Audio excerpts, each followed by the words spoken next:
Betrayal for rent discount? I walked into my apartment after work, drenched from the rain, and the first thing I saw was my girlfriend tangled up in bed with my landlord. She didn't even bother to cover up, just stared at me, eyes wide, while he had the nerve to light a cigarette and ask if I wanted to talk about it like adults.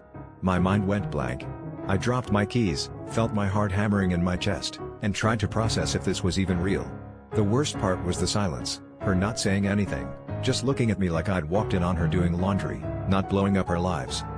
He got up, strutted over, and told me I could have $400 off my rent every month if I kept my mouth shut.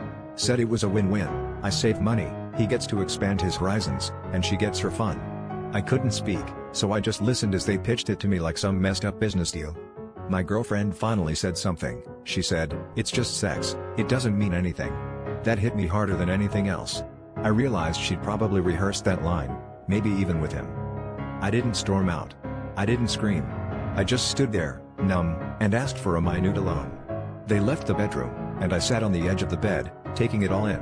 The smell of his cologne on my sheets, the mess of their clothes on the floor, my life suddenly hanging by a thread I didn't know was there.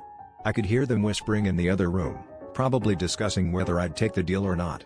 The idea of money for silence felt dirty, but it also made me wonder how much of my life I'd already sold off, piece by piece, just to keep things together. In the end, I told them I'd take the discount.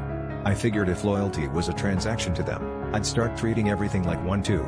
But every time I paid the rent, every time I saw that number a little lower, I felt something in me rot away. The twist is, I never left her, never told anyone. I just learned to keep secrets, to swallow betrayal, to live with the cost.